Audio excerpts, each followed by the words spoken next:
ആകാശവാണി.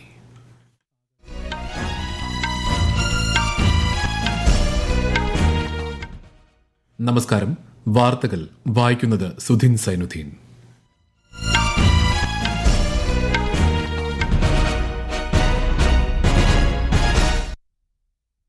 പ്രധാന വാർത്തകൾ. അന്താരാഷ്ട്ര യോഗ ദിനം ആഘോഷിച്ച് ഇന്ത്യയും ലോകവും. യോഗശീലമാക്കുന്നത് വ്യക്തിത്വത്തെ പരിപോഷിപ്പിക്കുമെന്ന് രാഷ്ട്രപതി. ലോകത്തിന്റെ മുഖ്യ സൌഖ്യ കേന്ദ്രമായി മാറുന്ന ഇന്ത്യയിൽ യോഗയ്ക്ക് സാധ്യതകളേറെയെന്ന് പ്രധാനമന്ത്രി. ഇസ്രായേൽ ഇറാൻ സംഘർഷം 9ാം ദിവസവും രൂക്ഷം. വീണ്ടും ആണവ ചർച്ചയ്ക്കില്ലെന്ന് ഇറാൻ.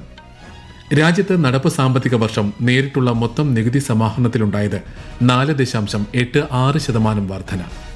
കേരളത്തിൽ വരും ദിവസങ്ങളിൽ ഒറ്റപ്പെട്ട ശക്തമായ മഴയ്ക്ക് സാധ്യതയെന്ന് കേന്ദ്ര കാലാവസ്ഥാ വകുപ്പ്. ഇംഗ്ലണ്ട് പര്യടനത്തിലെ ആദ്യ ക്രിക്കറ്റ് ടെസ്റ്റിൽ ഇന്ത്യ ആദ്യ ഇന്നിംഗ്സിൽ 471 റൺസിന് പുറത്ത്. വാർത്തകൾ വിശദമായി. ആരോഗ്യകരമായ ജീവിതം നയിക്കുന്നതിനുള്ള കലയാണ് യോഗയെന്ന് രാഷ്ട്രപതി ദ്രൗപദി മുർമു. യോഗശീലമാക്കുന്നത് ശരീരത്തിനും മനസ്സിനും വ്യക്തിത്വത്തിനും ഗുണം ചെയ്യുമെന്നും രാഷ്ട്രപതി അഭിപ്രായപ്പെട്ടു. ഡെറാഡൂണിലെ പോലീസ് ലൈനിൽ 11ാമത് അന്താരാഷ്ട്ര യോഗദിന പരിപാടിയിൽ പങ്കെടുക്കുകയായിരുന്നു രാഷ്ട്രപതി. ലോകം സമ്മർദ്ദത്തിലൂടെ കടന്നുപോകുന്ന സാഹചര്യത്തിൽ സമാധാനത്തിലേക്കുള്ള ദിശാബോധം നൽകുകയാണ് യോഗയെന്ന് പ്രധാനമന്ത്രി നരേന്ദ്രമോദി. വിശാഖപട്ടണത്ത് 11ാമത് അന്താരാഷ്ട്ര യോഗദിനാചരണത്തിന് നേതൃത്വം നൽകിയ പ്രധാനമന്ത്രി ജൂൺ 21 ലോകം മുഴുവൻ ഒന്നിച്ചാണ് യോഗ ചെയ്യുന്നതെന്നും യോഗ ലോകത്തെ മുഴുവൻ കൂട്ടിയിണക്കുന്നുവെന്നും പറഞ്ഞു. ഇന്ത്യ ലോകത്തിന്റെ തന്നെ മുഖ്യ സൌഖ്യ കേന്ദ്രമെന്ന ഖ്യാതി നേടുന്ന ഈ അവസരത്തിൽ യോഗയ്ക്ക് സാധ്യതകളേറെയുണ്ടെന്നും പ്രധാനമന്ത്രി പറഞ്ഞു. भारत दुनिया के लिए हीलिंग का बेस्ट डेस्टिनेशन बन रहा है. योग की इसमें भी बड़ी भूमिका है. मुझे खुशी है कि योग के लिए कॉमन योगा प्रोटोकॉल बनाया गया है. देश भर में हमारे जो आयुष्मान आरोग्य मंदिर है वहां ट्रेन योग टीचर तैनात किए जा रहे हैं. दुनिया भर के लोगों को भारत के इस वेलनेस इकोसिस्टम का फायदा मिले. ആന്ധ്രാപ്രദേശ് മുഖ്യമന്ത്രി എൻ ചന്ദ്രബാബു നായിഡു, കേന്ദ്ര ആയുഷ് സഹമന്ത്രി പ്രതാപ് റാവു ജാദവ് തുടങ്ങിയവർ പരിപാടിയിൽ പങ്കെടുത്തു.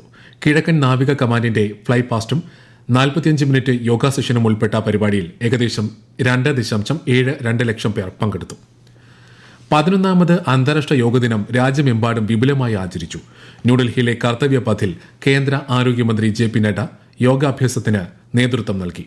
60,000-ത്തിലധികം സ്ഥലങ്ങളിൽ 1.5 കോടിയിലധികം പേർ പങ്കെടുക്കുന്ന യോഗ പരിപാടികളാണ് ഗുജറാത്തിൽ സംഘടിപ്പിച്ചത്. അഹമ്മദാബാദിൽ കേന്ദ്ര ആഭ്യന്തരമന്ത്രി അമിത്ഷാ പങ്കെടുത്തു. BSF പഞ്ചാബിലെ ആസ്ഥാനത്തും എല്ലാ യൂണിറ്റുകളിലും യോഗാദിനം ആഘോഷിച്ചു. മധ്യപ്രദേശിൽ ഭോപ്പാലിലെ അടൽപാതയിൽ സംസ്ഥാനതല യോഗ പരിശീലനം നടന്നു. ലഡാക്കിൽ നടന്ന പരിപാടിയിൽ 100 കണക്കിന് പേർ പങ്കെടുത്തു. ഗോവയിലെ യോഗാ ദിനാചരണത്തിന് കേന്ദ്ര സഹമന്ത്രി ശ്രീപദ് നായിക് നേതൃത്വം നൽകി. പുതുച്ചേരിയിലും യോഗദിനം ആഘോഷിച്ചു. കേരളത്തിൽ എല്ലാ ജില്ലകളിലും അന്താരാഷ്ട്ര യോഗദിന പരിപാടികൾ സംഘടിപ്പിച്ചു. ആയുഷ് മന്ത്രാലയത്തിന്റെയും നാഷണൽ ഹെൽത്ത് മിഷൻ കേരളയുടെയും ആഭിമുഖ്യത്തിൽ മലപ്പുറത്ത് സംഘടിപ്പിച്ച പരിപാടിയിൽ കേന്ദ്ര സഹമന്ത്രി രാംദാസ് അഠാവാലെ പങ്കെടുത്തു. ടൂറിസം മന്ത്രാലയത്തിന്റെ ആഭിമുഖ്യത്തിൽ തിരുവനന്തപുരത്ത് സംഘടിപ്പിച്ച പരിപാടിയിൽ കേന്ദ്ര സഹമന്ത്രി ജോർജ് കുര്യൻ പങ്കെടുത്തു. കൊച്ചി ബോൾഗാട്ടി പാലസ് ഇവന്റ് സെന്ററിൽ നടന്ന അന്താരാഷ്ട്ര യോഗദിന പരിപാടിയെ കേന്ദ്ര സഹമന്ത്രി സുരേഷ് ഗോപി അഭിസംബോധന ചെയ്തു. രാജ്ഭവനിൽ മേര യുവ ഭാരത് പ്രവർത്തകർക്കൊപ്പം ഗവർണർ രാജേന്ദ്ര വിശ്വനാഥ് ആർലേക്കർ യോഗാ ദിനാചരണത്തിൽ പങ്കെടുത്തു. കേരളത്തെ സമ്പൂർണ്ണ യോഗ സംസ്ഥാനമായി മാറ്റാനാണ് സർക്കാർ ലക്ഷ്യമിടുന്നതെന്ന് മന്ത്രി വീണ ജോർജ്. ഇതിനു മുന്നോടിയായി മികച്ച പ്രവർത്തനങ്ങൾ നടത്തി സമ്പൂർണ്ണ യോഗ കൈവരിക്കുന്നതിനുള്ള തദ്ദേശ സ്ഥാപനങ്ങളെ പ്രത്യേകമായി അംഗീകരിക്കുമെന്നും മന്ത്രി പറഞ്ഞു. തൃശൂരിൽ നടന്ന അന്താരാഷ്ട്ര യോഗാ ദിനാചരണത്തിന്റെ സംസ്ഥാനതല ഉദ്ഘാടനം ഓൺലൈനായി നിർവഹിക്കുകയായിരുന്നു മന്ത്രി. ദേശീയ തലസ്ഥാനത്തെ ആകാശവാണി ആസ്ഥാനത്തെ പ്രത്യേക യോഗ പരിപാടി സംഘടിപ്പിച്ചു. Akashvani director general Pragya Paliwal Gaur, ADG L Madhunag, ഉദ്യോഗസ്ഥർ, ജീവനക്കാർ തുടങ്ങിയവർ പരിപാടിയിൽ പങ്കെടുത്തു. തിരുവനന്തപുരത്ത് CCRS സിദ്ധ റിസർച്ച് ഇൻസ്റ്റിറ്റ്യൂട്ടും പള്ളിപ്പുറം CRPF കേന്ദ്രീയ വിദ്യാലയവും ആകാശവാണി തിരുവനന്തപുരം നിലയവും സംയുക്തമായി യോഗാദിനം ആചരിച്ചു. 11ാമത് അന്താരാഷ്ട്ര യോഗാ ദിനത്തോടനുബന്ധിച്ച് union public service commission UPSC ന്യൂഡൽഹിയിൽ പരിപാടി സംഘടിപ്പിച്ചു. യോഗ ഇന്ത്യൻ പൈതൃകമാണെന്ന് ചടങ്ങിൽ UPSC ചെയർമാൻ അജയ് കുമാർ പറഞ്ഞു. വൈകാരികവും ശാരീരികവുമായ ആരോഗ്യം സന്തുലിതമാക്കുന്നതിന് യോഗയെ ജീവിതത്തിന്റെ അവിഭാജ്യ ഘടകമാക്കണമെന്ന് ഉദ്യോഗാർത്ഥികളോട് അദ്ദേഹം വ്യക്തമാക്കി. UPSC അംഗങ്ങളായ 300ഓളം പേർ പരിപാടിയുടെ ഭാഗമായി. രാജ്യത്തിന്റെ അടിസ്ഥാന ആരോഗ്യവും ക്ഷേമവും മെച്ചപ്പെടുത്തുന്നതിനായി വനിതാ ശിശുക്ഷേമ നയങ്ങളിൽ യോഗയെ സംയോജിപ്പിക്കേണ്ടതിന്റെ പ്രാധാന്യം വ്യക്തമാക്കുന്ന ലേഖനം സമൂഹ മാധ്യമത്തിൽ പങ്കുവച്ച് പ്രധാനമന്ത്രി നരേന്ദ്രമോദി. വനിതാ ശിശു വികസന മന്ത്രി അന്നപൂർണ ദേവിയുടെ സമൂഹമാധ്യമ പോസ്റ്റിന് പ്രതികരണമായാണ് പ്രധാനമന്ത്രി പോസ്റ്റ് പങ്കുവച്ചത്. ഗർഭധാരണത്തിന് മുൻപും ശേഷവും യോഗ ശീലിക്കുന്നത് അനുബന്ധ ആരോഗ്യ വെല്ലുവിളികളെ ഫലപ്രദമായി കൈകാര്യം ചെയ്യാൻ സ്ത്രീകളെ പ്രാപ്തരാക്കുന്നുവെന്ന പോസ്റ്റാണ് അന്നപൂർണ ദേവി പങ്കുവച്ചത്. ഈ വാർത്തകൾ ആകാശവാണിയിൽ നിന്ന്. ആകാശവാണി വാർത്തകളും വാർത്താ അധിഷ്ഠിത പരിപാടികളും All India Radio news Thiruvananthapuram YouTube ചാനലിലും at All India Radio news Thiruvananthapuram Facebook പേജിലും AIR ന്യൂസ് _ തിരുവനന്തപുരം ഇൻസ്റ്റഗ്രാം അക്കൌണ്ടിലും at AIR news _ TVM X ഹാൻഡിലും ലഭ്യമാണ്. ഇറാനിൽ കുടുങ്ങിയ നേപ്പാൾ ശ്രീലങ്കൻ പൌരന്മാരെ ഓപ്പറേഷൻ സിന്ധുവിന് കീഴിൽ ഉൾപ്പെടുത്തി തിരികെ എത്തിക്കാനുള്ള ശ്രമങ്ങൾ ഇന്ത്യ വ്യാപിപ്പിച്ചു. നേപ്പാൾ ശ്രീലങ്കൻ സർക്കാരുകളുടെ അഭ്യർത്ഥനയെ തുടർന്നാണ് ഈ നീക്കം. ഇന്ത്യൻ പൌരന്മാർക്കൊപ്പം ടെഹ്റാനിലെ ഇന്ത്യൻ എംബസി അയൽരാജ്യങ്ങളിലെ പൌരന്മാർക്കുള്ള സഹായവും ഏകോപിപ്പിക്കും. ഇറാനിലെ ശ്രീലങ്കൻ പൌരന്മാർ ടെലിഗ്രാം വഴിയോ എക്സ് പോസ്റ്റിൽ പങ്കിട്ട അടിയന്തര നമ്പറുകൾ വഴിയോ ഇന്ത്യൻ എംബസിയുമായി ബന്ധപ്പെടാൻ നിർദ്ദേശിച്ചിട്ടുണ്ട്. ഇസ്രായേൽ ഇറാൻ സംഘർഷം 9ാം ദിവസവും രൂക്ഷം. മധ്യ ഇറാനിലെ മിസൈൽ സംഭരണ കേന്ദ്രങ്ങൾക്ക് നേരെ ആക്രമണം നടത്തിയതായി ഇസ്രായേൽ സൈന്യം അറിയിച്ചു. ഖോം നഗരത്തിൽ നടത്തിയ വ്യോമാക്രമണത്തിൽ ഇറാന്റെ മുതിർന്ന സൈനിക കമാൻഡർ സയ്യിദ് ഇസാദി കൊല്ലപ്പെട്ടെന്ന് ഇസ്രായേൽ അവകാശപ്പെട്ടു. തെക്കൻ ഇസ്രായേലി നഗരമായ ബീർഷബയിലും വടക്കൻ നഗരമായ ഹൈഫയിലും വ്യാവസായിക കേന്ദ്രങ്ങൾക്ക് സമീപം ഇറാൻ മിസൈൽ ആക്രമണങ്ങൾ നടത്തി. സംഘർഷത്തിൽ ഇതുവരെ ഇറാനിൽ 430 പേരും ഇസ്രായേലിൽ 24 പേരുമാണ് കൊല്ലപ്പെട്ടത്. അതേസമയം ഇസ്രായേൽ ആക്രമണ പശ്ചാത്തലത്തിൽ ഭാവി ആണവ പദ്ധതികളെക്കുറിച്ച് ചർച്ച നടത്തില്ലെന്ന് ഇറാൻ വ്യക്തമാക്കി. നടപ്പ് സാമ്പത്തിക വർഷം ഇതുവരെയുള്ള കാലയളവിൽ നേരിട്ടുള്ള മൊത്തം നികുതി സമാഹരണത്തിൽ വർധന. ഈ മാസം 19 വരെയുള്ള കണക്കനുസരിച്ച് 4.86% വർധനയോടെ 5.45 ലക്ഷം കോടി രൂപ സമാഹരിക്കാനായി. കഴിഞ്ഞ വർഷം ഇതേ കാലയളവിൽ നികുതി സമാഹരണം ഏകദേശം 5.19 ലക്ഷം കോടി രൂപയായിരുന്നു. കേരളത്തിൽ വരും ദിവസങ്ങളിൽ ഒറ്റപ്പെട്ട ശക്തമായ മഴയ്ക്ക് സാധ്യതയെന്ന കേന്ദ്ര കാലാവസ്ഥാ വകുപ്പ്. ആലപ്പുഴ, എറണാകുളം, തൃശൂർ, മലപ്പുറം, കോഴിക്കോട്, കണ്ണൂർ, കാസർഗോഡ് ജില്ലകളിൽ നാളെ മഞ്ഞ ജാഗ്രതാ നിർദ്ദേശം നൽകിയിട്ടുണ്ട്.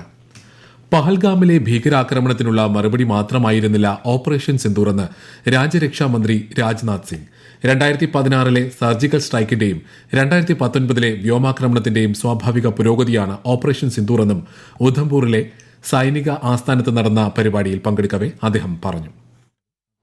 ऑपरेशन सिंदूर के माध्यम से हमने पाकिस्तान को बता दिया कि आतंकवाद से भारत को हजारों भाव देने का उनका अभियान अब सफल नहीं होने वाला. भारत की धरती पर होने वाला कोई भी आतंकी हमला पाकिस्तान को बहुत ही महंगा पड़ने वाला है. आतंकवाद के खिलाफ भारत हर तरह की कार्रवाई करने के लिए पूरी तरह से तैयार है. ലീഡ്സ് ക്രിക്കറ്റ് ടെസ്റ്റിൽ ഇംഗ്ലണ്ടിനെതിരെ ഇന്ത്യയുടെ ആദ്യ ഇന്നിംഗ്സ് 471 റൺസിന് അവസാനിച്ചു. 3 വിക്കറ്റ് നഷ്ടത്തിൽ 359 റൺസ് എന്ന നിലയിൽ ഇന്ന് ഒന്നാം ഇന്നിംഗ്സ് പുനരാരംഭിച്ച ഇന്ത്യ യശസ്വി ജയ്സ്വാൾ, ക്യാപ്റ്റൻ ശുഭ്മാൻ ഗിൽ, ഋഷഭ് പന്ത് എന്നിവരുടെ സെഞ്ചുറി മികവിലാണ് സ്കോർ 400 കടത്തിയത്. മറുപടി ബാറ്റിംഗിനിറങ്ങിയ ഇംഗ്ലണ്ട് ഒടുവിൽ വിവരം ലഭിക്കുമ്പോൾ 1 വിക്കറ്റിന് 5 റൺസ് എന്ന നിലയിലാണ്. ക്രൂ ഷെഡ്യൂളിംഗിൽ ഗുരുതര വീഴ്ച വരുത്തിയ ഉദ്യോഗസ്ഥർക്കെതിരെ നടപടിയെടുക്കാൻ എയർ ഇന്ത്യയ്ക്ക് DGCAയുടെ നിർദ്ദേശം. ഡിവിഷണൽ വൈസ് പ്രസിഡന്റ് ഉൾപ്പെടെ 3 മുതിർന്ന ഉദ്യോഗസ്ഥരെ ജോലിയിൽ നിന്ന് മാറ്റി നിർത്താനാണ് നിർദ്ദേശം നൽകിയത്. ജീവനക്കാരുടെ വിശ്രമം, ലൈസൻസിംഗ് എന്നിവയുമായി ബന്ധപ്പെട്ട കമ്പനിയിലുണ്ടായ ഗുരുതരമായ വീഴ്ചകൾക്ക് ഈ ഉദ്യോഗസ്ഥർ കാരണക്കാരായതായി DGCA ചൂണ്ടിക്കാട്ടി. മധ്യ ആഫ്രിക്കൻ രാജ്യമായ കോങ്കോയിൽ കോൾട്ടാൻ ഖനി തകർന്നുണ്ടായ അപകടത്തിൽ 20-ലധികം പേർ മരിച്ചു. നോർത്ത് കിവു പ്രവിശ്യയിലെ മാസസി മേഖലയിലെ ഖനിയിലാണ് അപകടമുണ്ടായത്. 19 മൃതദേഹങ്ങൾ കണ്ടെത്തിയതായും 100ഓളം പേരെ രക്ഷപ്പെടുത്തിയതായും അധികൃതർ അറിയിച്ചു. പ്രധാന വാർത്തകൾ വീണ്ടും. അന്താരാഷ്ട്ര യോഗ ദിനം ആഘോഷിച്ച് ഇന്ത്യയും ലോകവും. യോഗ ശീലമാക്കുന്നത് വ്യക്തിത്വത്തെ പരിപോഷിപ്പിക്കുമെന്ന് രാഷ്ട്രപതി. ലോകത്തിന്റെ മുഖ്യ സൌഖ്യ കേന്ദ്രമായി മാറുന്ന ഇന്ത്യയിൽ യോഗയ്ക്ക് സാധ്യതകളേറെയെന്ന് പ്രധാനമന്ത്രി. ഇസ്രയേൽ ഇറാൻ സംഘർഷം 9ാം ദിവസവും രൂക്ഷം. വീണ്ടും ആണവ ചർച്ചകൾക്കില്ലെന്ന് ഇറാൻ. രാജ്യത്ത് നടപ്പ് സാമ്പത്തിക വർഷം നേരിട്ടുള്ള മൊത്തം നികുതി സമാഹരണത്തിലുണ്ടായത് 4.86% വർധന. കേരളത്തിൽ വരും ദിവസങ്ങളിൽ ഒറ്റപ്പെട്ട ശക്തമായ മഴയ്ക്ക് സാധ്യതയെന്ന് കേന്ദ്ര കാലാവസ്ഥാ വകുപ്പ്. ഇംഗ്ലണ്ട് പര്യടനത്തിലെ ആദ്യ ക്രിക്കറ്റ് ടെസ്റ്റിൽ ഇന്ത്യ ആദ്യ ഇന്നിംഗ്സിൽ 471 റൺസിന് പുറത്ത്. വാർത്തകൾ കഴിഞ്ഞു. അടുത്ത വാർത്താ പ്രക്ഷേപണം 8:35.